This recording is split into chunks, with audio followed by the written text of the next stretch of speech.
Are you longing for a deeper connection? Searching everywhere for answers, but still coming up short?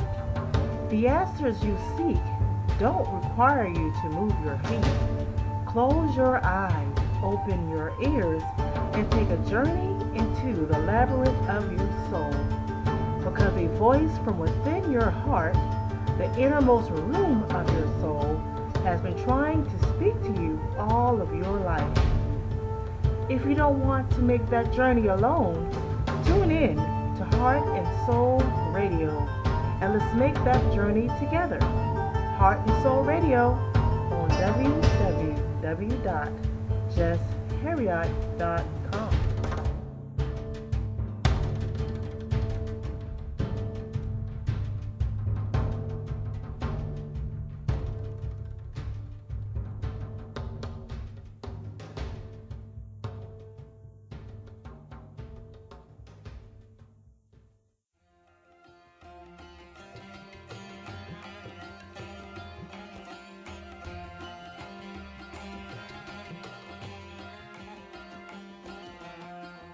You are listening to Heart and Soul Radio with your host, Jessita Herriott.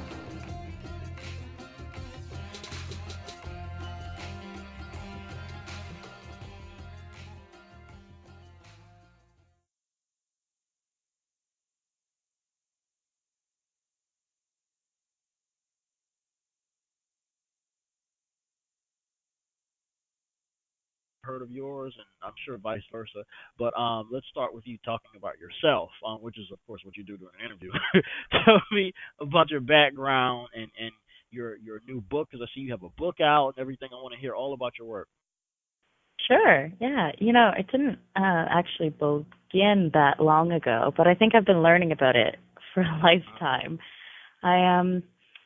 I didn't really mean to do this for a living. I mean, at the moment, I'm an author and I'm a coach, and I help people with self-love and peace of mind and lead them to a better understanding of who they are and what they want and bring people happiness.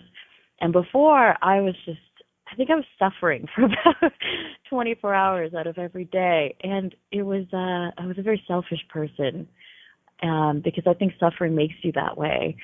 And, what was happening to me for about 10 years, I was just on this increasing journey of addiction and eating disorders and blind just self-hatred. I would become addicted not only to substances and alcohol, but I would become very addicted to people, and I couldn't seem to have normal relationships, and I couldn't seem to get away from the critic inside of my head. And I was always just running. I was constantly running from my own mind, and looking back, I can't believe how much I did to escape myself in I guess it's a very short amount of time. And I somehow ended up being 23 and incredibly suicidal, and I can't explain to you how painful that was. But I realized that I just can't live like this. At that point, I had begun to hear voices. I had begun to have hallucinations. I was in pain all the time. I was just always having either anxiety or anger or blocking my emotions. And it was horribly painful. And I think they began to come out in nightmares, and they began to come out in flashbacks. And I was trying to suppress these sort of demons inside of my mind that didn't really want to stay put. And one day they just burst out. And I had to make a choice about 2.5 years ago. I had to choose whether I was going to live or die, which seems very grave. It really was. And I was almost not here, and that's very strange to think about. But after I made that choice, then I just started learning. I started learning very quickly about who I was and what I needed to stay alive, and why it was that I was suffering so much in the first place. So what I really meant to do at that time was stop hurting all the time. But I accidentally ended up loving myself, really accidentally ended up falling really deeply in love with people in general. I was like, wow, people, oh my gosh, look at them. And then I just started wanting to help them. I would see people suffering, and I would realize, oh my gosh, it wasn't just me. There are so many people stuck in this this hole inside of their minds. And that's really what I've been doing, and that's where the book came from. The Love Mindset came out last December, and since then, it's become an Amazon bestseller. It recently became an award winner, actually, for a best self-help book in Reader's Favorite. It was just amazing, and it's just helping people all over the world. And now I'm coaching and speaking, and it's wild. It's like I'm living a life purpose I never knew I wanted. Nice. You said a lot of really intimate things, and part of what I've been doing, just me personally, a year or so of my own work after going through my own personal transformations, is distilling my teaching into this one fold. And one of the things I can identify with from your blog is you wrote a blog entitled "Why I Stopped Calling Myself a Spiritual Teacher," and that's kind of what I was dealing with, just personally. I reached a crossroads where I was doing radio and speaking, and I had my career on the side and all of these different things. And whenever you have all of these different labels and identities, they kind of bleed and intermingle, and then you reach a little midlife crisis, if you can even call it that, a spiritual life crisis, where it's like, well, who the heck am I? I have all of these labels. Who am I really? I threw away all of that stuff, and the only thing that I really saw that stuck, in addition to just my personal family, is my own heart. And I realized that by getting back, just to the basics, getting in tune with my own heart, my own, it revolutionized the way that I view the world. And so now all these labels, I don't even view the world through those labels anymore. I see the world just through the lens of my own heart and my own soul. So I can definitely identify, I want to say, the rawness of your testimony.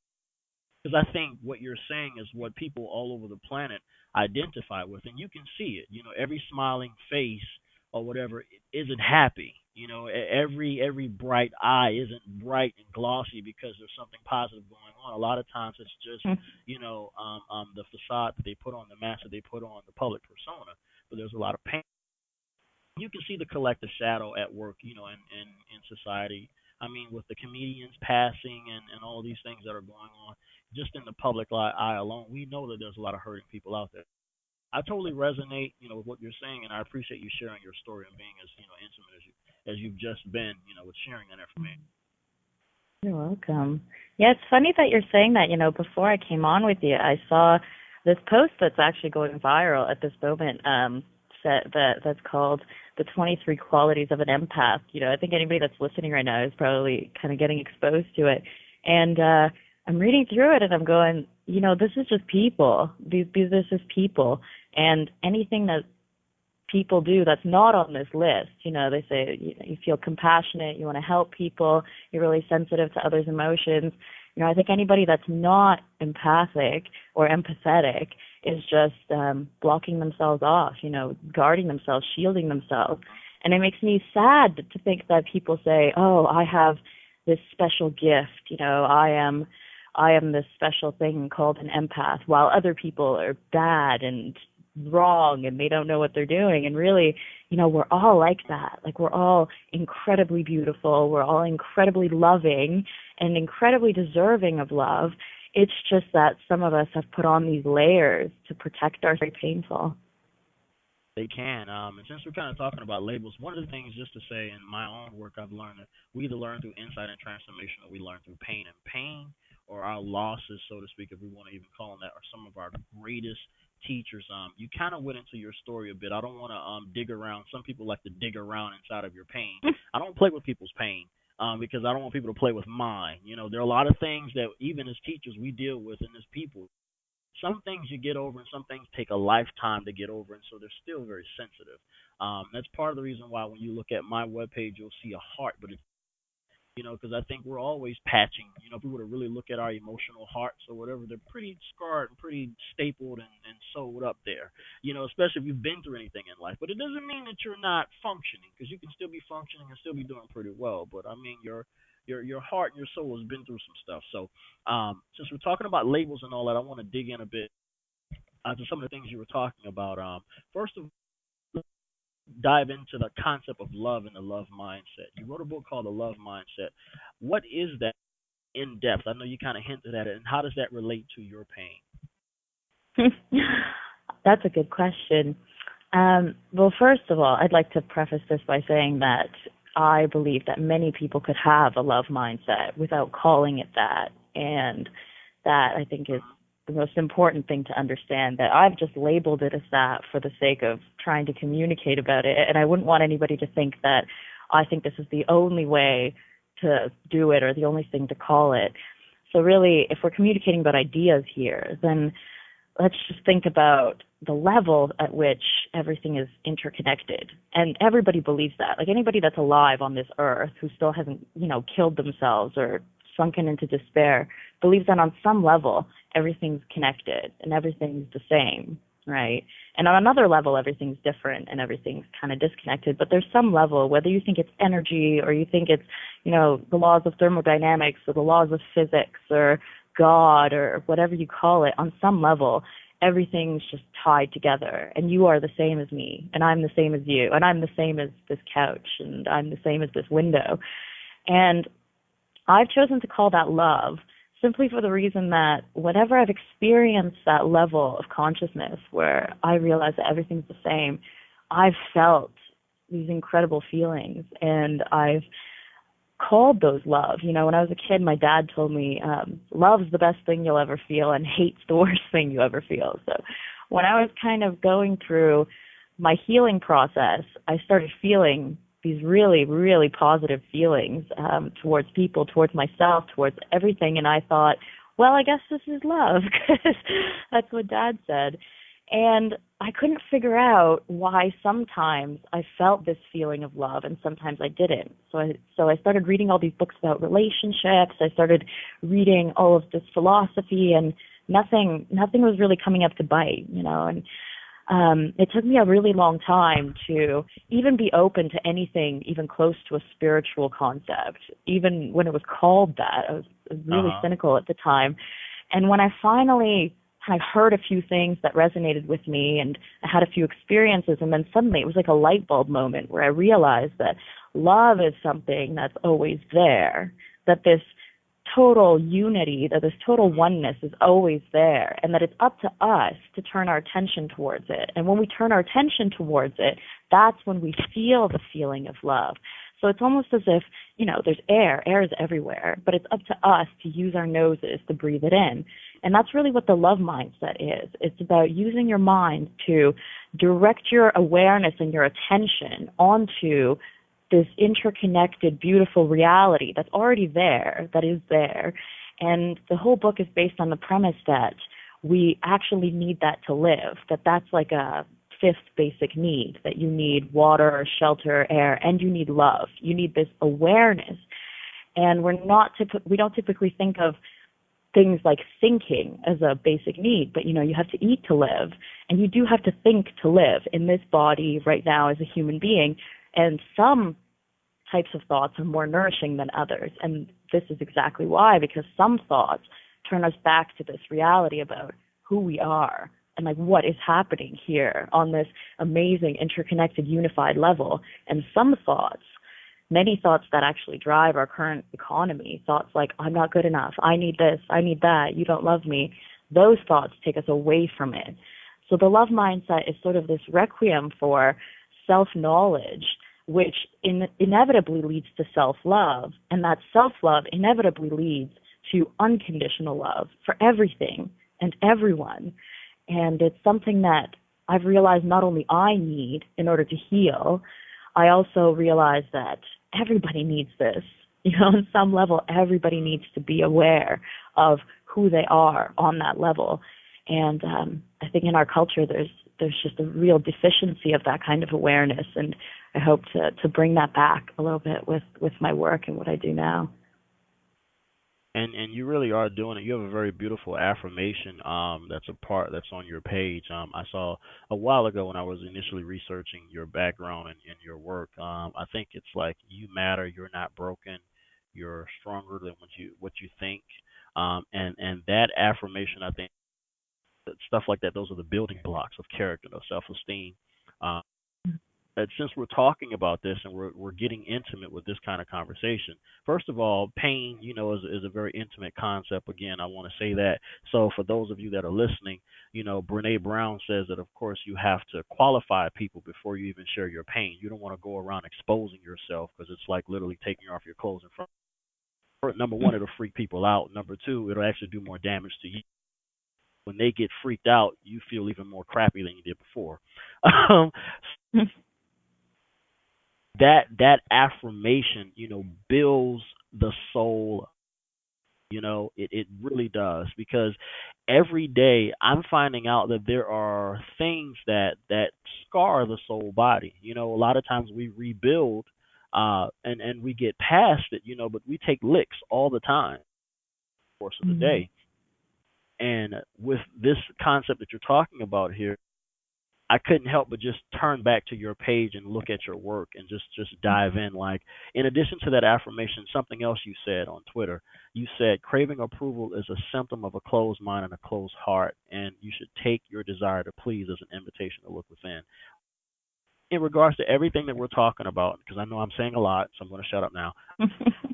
What did you mean by quote? Like, can you unpack that quote? Because I think that, and also your affirmation is very relevant to the conversation we're having here.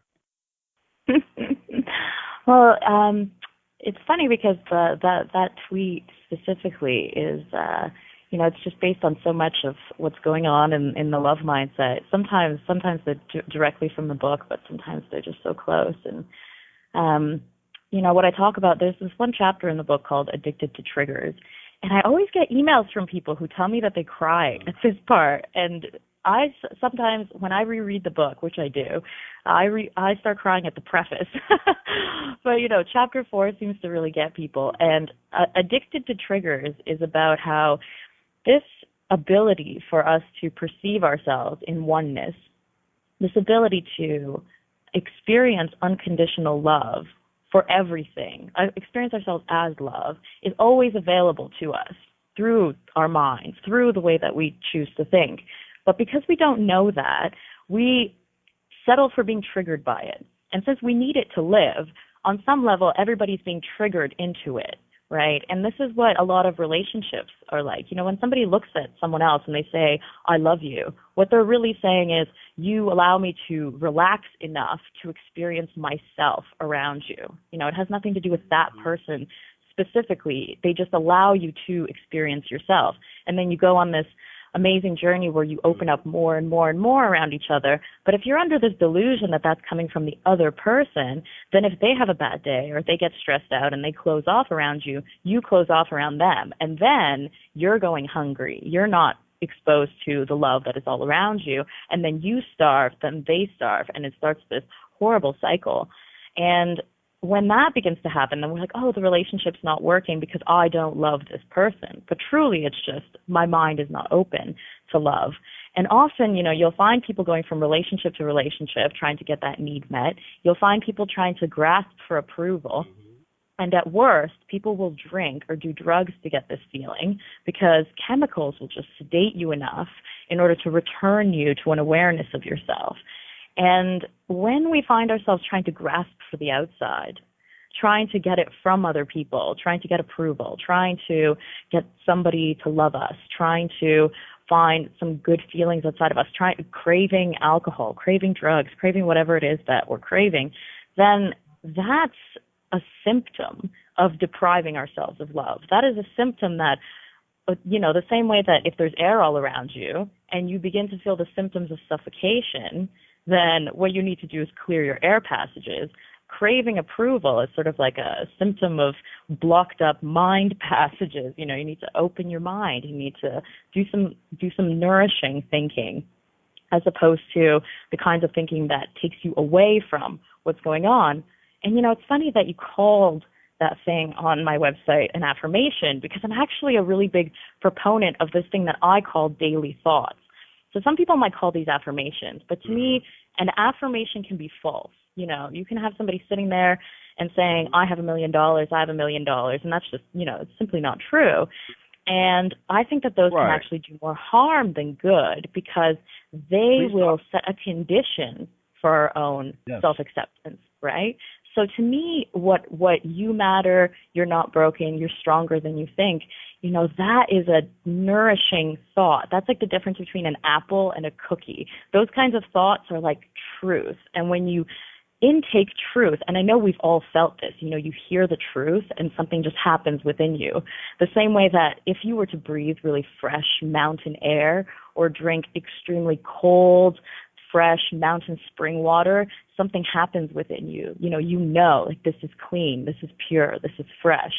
And that's what these kinds of thoughts do. That's what the truth does. It makes you feel something inside that goes, oh my gosh, this is true. That's really what's going on here. And that's why people love being told that they're powerful. That's why people love compliments like, you're beautiful, or you're powerful, or you're strong, because we are. You react that way because it's the truth. Mm-hmm. And that's really what I think taking care of ourselves is about. That's really what mind cares about. That's what self-love is about. It's just about taking the time to think clean every single day, the same way that you would eat clean and you would drink clean and smell fresh, clean air. You just think clean. You just put your mind onto your list of things that are a part of health, that having a healthy mind is just as important as having a healthy body. And, I think we're coming around to it, because I'm really not the only person out there that's doing this. There are a lot of people that are talking about these things, and it's amazing what happens to a person when they realize that. It's amazing what happens to a person when they realize that I don't have to give them a compliment. I don't have to approve of them. It doesn't have to be me. They can just say it to themselves, and it feels just as good because it's just as true. I agree. So many of those Jungians, Robert Johnson and Joseph Campbell, they all suggested that I guess we romanticize our love, or the romantic love is a byproduct of love, because there are various stages, and so when we say I love you to someone, we put our divinity onto them, and automatically they're just God to us. So as soon as they show something opposite, then we're just crushed. And like you said, there's a famous quote, and it goes something like, when you say I love you, you're really saying that you love the way you feel about yourself. It's so, everything you're saying totally resonates with me. To continue the conversation, because we're going in this direction, I don't want to derail the train. You said a bunch of things. I want to turn your attention towards an article you wrote that kind of fits in the conversation perfectly. You said that there were 5 amazing, unexpected side effects of healing your mind. What are those side effects come about as a result of this type of healing? Because what you're talking about is so like building the soul. These are like building blocks of the soul. They heal the soul of all of its wounds and things that scar it throughout the day. But what are the side effects of doing this type of inner work that you're describing? That article actually came about. The first thing is my favorite, or I think I'm not sure what number it is on the blog post, but it was that scary things are fun now. And the reason I wrote the post actually was that I went on a roller coaster, and it was amazing. I don't know why I ever went on roller coasters when I was suffering, because I would get this terrible anxiety. I would think about, the seats are going to give way, and then the guardrails are going to pop off, and I would squeeze my feet, and I would squeeze my hands into the sidebar, and I would squeeze my shoes onto my feet, and I would just sort of suffer through it every time I went on a roller coaster, which I think was what I was doing in my interactions with people as well. It was just this, can this just be over? Can this just be over yet? And I went on a roller coaster for the first time since, my big healing journey. It was my first time in 3 years, just a few months ago. And it was just one of the most liberating experiences of my life. I just let go, and all the muscles in my body were just completely relaxed, and I felt like I was flying. And you couldn't have smacked the smile off my face, and I was trying to explain it to the people that I was with, but they didn't really understand what it was like to go from a mind that is so polluted with self-hatred and judgment and criticism to a mind that is just open and clear. And I remember seeing the picture, because they take the pictures of you on the really intense roller coasters, and I just saw the look on my face, and it was like I was meditating in midair, and it was so beautiful. And I felt that feeling actually too when I've watched scary movies, because it's just not frightening anymore, and like heights and just things that used to be very, very scary are just not scary anymore. So that's really my favorite one. Another thing that's happened is that, as I said before, I think that suffering makes you selfish, and that's nobody's fault. But it does, if you've got a bleeding stump on your leg, like you can't go and open a door for somebody else. You got to take care of your bleeding stump. So now I can actually help people, and I can actually support people. And I'm not the one that everybody is always kind of turning an eye to, being like, oh God, is she okay? Should we check up on her? Now I'm the one that can be a support system, and I can listen to people. I can be there for them in their time of need. I can help people, and it's just it's a different world from constantly just being selfish and involved in fixing myself and what's wrong with me and what's wrong with the world. And it's just a very loving existence. And another thing is that I love my body. Like I hated my body, right? Like I just hated everything about it. I would judge my weight. I would judge the way that I talked, just everything, my face. And now I just realize what a gift it is, to be able to have this vehicle for my spirit here in this time, in this place. I could have easily been something else. I could just be, like a flower, or I could be the ocean breeze for all I know. Whatever it is that energy would have transferred into, I got to be a human being, and that's a pretty incredible opportunity.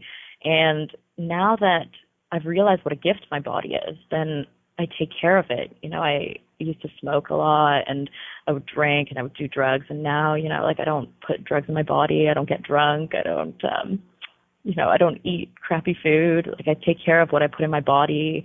I do yoga or exercise, every day. I run, and I used to run before too, but I would always, shoot out my knees going too fast. And now I just listen to my body, and I have this really deep, loving relationship with it. And if something hurts, I stop.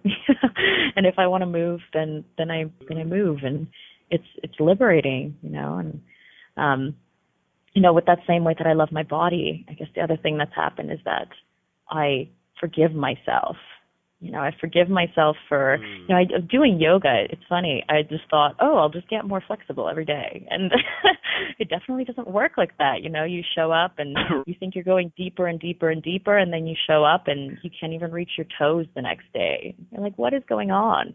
And, you just go with it. You forgive yourself, and you allow the things that are here to be here. And sometimes those things are mistakes from the past, because, now that it's not like when I was selfish, I didn't hurt anybody. When I was suffering, I hurt a lot of people, and it took me some time to stop ignoring those memories and be able to have them without criticizing myself for them or without brooding on them, and be able to sort of take my past self and say, you know what, you were in pain and you were suffering, and I understand why you did what you did, and things are different now, but it's okay. It's okay. I forgive you. And that's been really liberating, because I think I just ignored her for a little while. I just ignored the girl that I used to be. And, now I can just love her. And that helps me love people who are still in the same place. I have a lot of compassion for people that I think others tend to stray away from and judge and condemn. And I think also because of that, I think the fifth one was relationships. That was my next question. I have much fewer relationships in my life, but the ones that I do have are incredibly deep, and they're based on this premise that we're already interconnected. There's no need to make small talk. If I meet people, I'm just so comfortable around them. There's no social anxiety. Come on, we're united on some level. There's no need for us to become like each other. There's no need for you to like me or me to like you. I already love you. You already love me. We're already together in this. And any conversation, any relationship, anything that I do with a person is just an exploration of that. Let's play. Let's explore what life is really about. And relationships are a lot less painful when you're not constantly trying to feed on each other, right? Because if love is a basic need and you need it to live, and the only way that you can get it is from your partner, then you're basically sustaining yourself on that person. That is a need relationship. And if you relied on your partner to breathe or to eat or to drink water, that would be a disability, right? So by depending only on other people, we cripple ourselves. We do, and we can't really appreciate that person. And so now I have more room to appreciate people now that I don't actually need them. I just need myself, and that's enough. Right. It's very nice. You said a lot. Like there was a lot of nuggets in there. And for those that are just tuning into the podcast, I am going to mess up your last name. So please say. Can you pronounce your last name for me? Tugaleva. Okay, Miss Veronika. Listen, Google her website. Type in her name. It's Veronika. Trust it will take you directly to her website. All this juicy stuff. I don't even know where to get my next question from. You kind of messed up my script there a little bit. So I want to go back to what you said about relationships.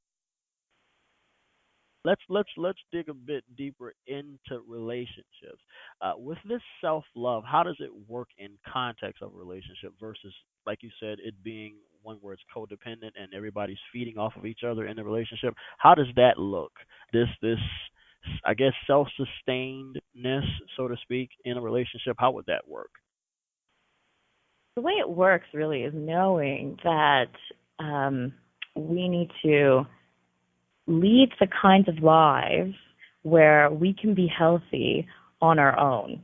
And that might sound really simplistic, but really it is. And it's taking everything into account. So if you look at your body, you look at your career, and you look at, your family relationships, all of those things have to be a part of your experience, have to be a part of your awareness. And all of those things have to be flowing with who you are. You need to show up to your family relationships as who you are. You need to do for a living who you are, what you want to do, and you have to take care of yourself in the way that you want to take care of yourself, right? So you're coming into these things. So say that you want to run, right? And that's how you choose to exercise.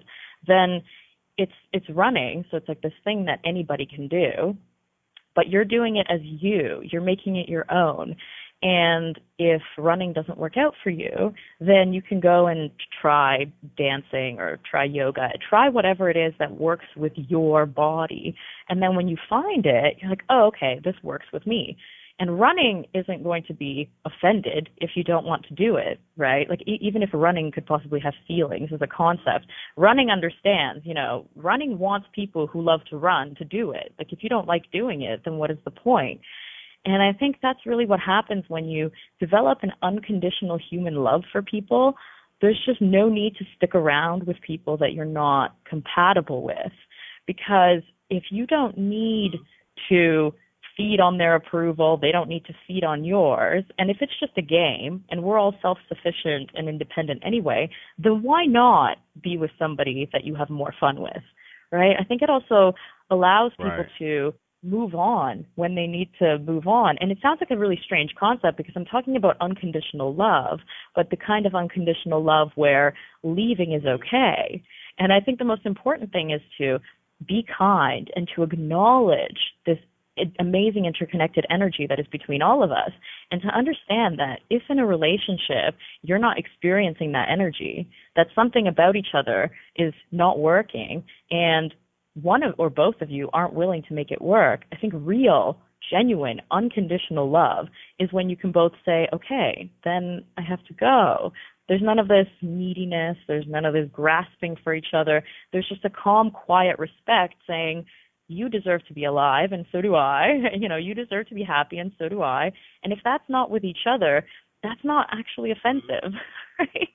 And by having this kind of viewpoint and by being like, okay, I actually ended up, right after I had kind of a breakdown and then an awakening, I went celibate for quite a while. And I said, you know what, I'm not going to get into a relationship until it's right, until I feel like it's right, because there's no point.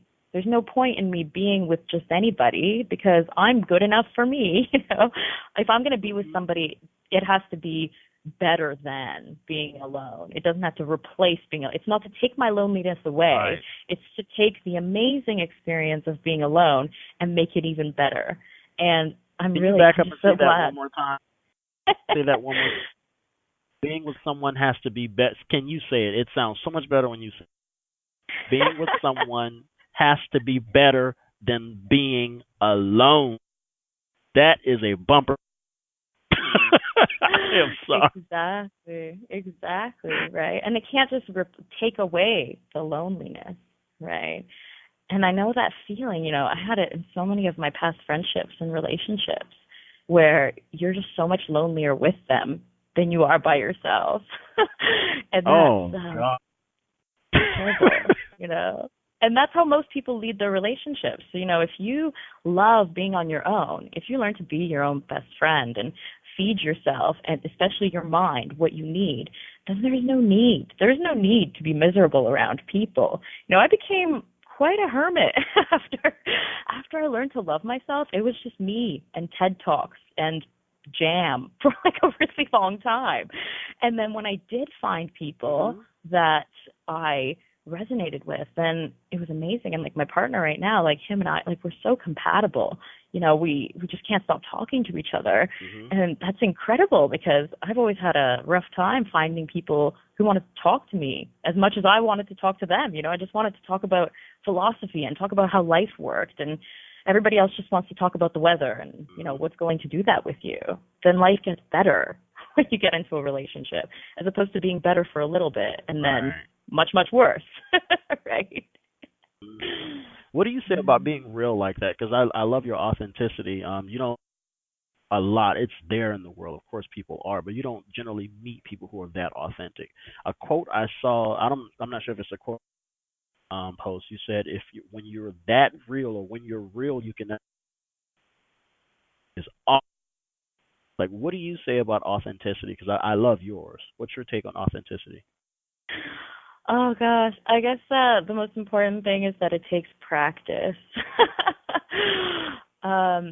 It was, at first it just seemed obvious. It seemed obvious for me to do it with my body. Like when I first started practicing being authentic, what it meant to me was I'm not wearing makeup ever again. After I broke down, I kind of looked at my own face in the mirror and I thought, well, this is my face, and no matter how much makeup I wear, if I hate that, that's a problem, right? Like I have to fall in love with my face as it is.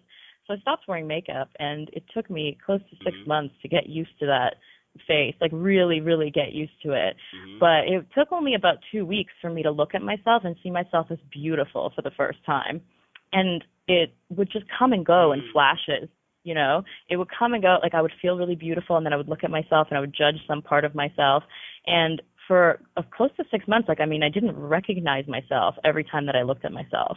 And now there's just a calm, there's a peace, there's a serenity, not just with my face, but with my body. I think my body was really what took those 6 months, because I would keep having these really judgmental thoughts about it, and I would just have to cleanse those away.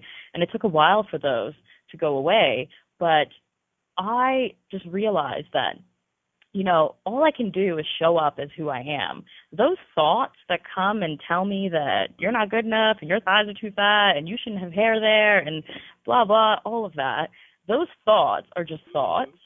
And however long they're going to terrorize me for is how long they're going to terrorize me for, right? Like, however long they take to go away is how long they're going to take to go away. And even if that takes 20 years, 20 years is a shorter amount of time than the rest of my life. So I have to put up with whatever these thoughts are that are going to come and judge me for the sake of just being real, because I'm going to be me and I'm going to be real forever, right?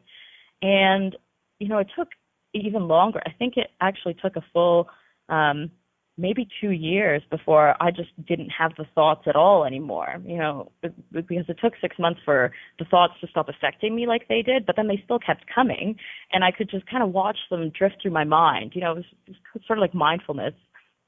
I would see the thought dance across my awareness, and then it would leave. But I realized, the other day, actually a few months ago, that, wow, I just don't get thoughts like that anymore. Like, even if, I'm feeling like bloated and I'm having a bad hair day, I just don't get thoughts like that anymore. I just think about myself the same way that I think about trees or flowers or sunsets. You're never like, move that cloud a little bit over to the left. You're like, whoa, the sunset, cool. That's what it is. And that's how I see myself now. And that took practice. Like, this is who I am. This is what I look like. I mean, I'm never going to look much different. Like, I can, work out and get muscles, lose muscles, get old, get young. But, like, this is me, and it took practice. It took more practice to just get used to being me than anything else ever has. And now I know that Brené Brown says that we should watch who we share our pain with, but I share my pain with the world. Like, I do. I'm really open about everything. I write about just the most horrible things that have ever happened to me, and I'm really raw and authentic about everything that I think and everything that I feel. And the amount of emails that I get every single day where people say, oh my God, you know what? Me too. That's me too. Like, I know exactly what you're going through. That just keeps me going. And I mean, there are other emails too. I mean, the other day somebody emailed me and called me a terrible cow. So there's that as well. But I wouldn't trade it for the world. Like, it did hurt, and sometimes it still does hurt. Right. But what am I going to do? I can't be anybody else. I can't be anything else but what I am. So even if it hurts being me, then that's better than not hurting being someone else, because I can't. I can't be anyone else without just an incredible amount of other pain. And I would rather the pain of being stung emotionally than the pain of feeling like I'm hiding, like I'm wasting away, like I'm living half a life. Yeah. That's good. That's really good. It's I don't have any more words. I'm sorry. Like, my little script, my little question is gone. We got to do another interview because you said so many things, and to like dig into stuff, we would be all over the place. So I'm gonna go ahead and call it. I'm gonna do another interview, a part 2 to this. I'll send you folks. If you're just tuning in, this has been a power-packed little 30-minute interview. You've got to listen to this thing, get you a notepad, take some notes, because Miss Vironika is going in. How can we get a hold of your book one more time, Vironika, and what's your website? Sure. You can find the book. It's called The Love Mindset. I suggest, you can go on Amazon. You can also get it from me. There's plenty of ways to get it. You can probably get it at your friendly neighborhood bookstore. If you want to get in touch with me, then it's Vironika.org, but it's spelled a little strange. So it's Vironika.org. And even if you forget all that, then just remember The Love Mindset. You should be able to find it if you look for it. Oh, that is so beautiful, Miss Vironika. Thank you. It has been a pleasure talking with you. Definitely do this again. You're listening to Heart and Soul Radio. This interview will be available everywhere, all over social media. You can Google Heart and Soul Radio with Jess Herriott, or you can go to jessherriott.com and you can download the interview in its entirety. And that has been our short podcast. Again, tune in next time.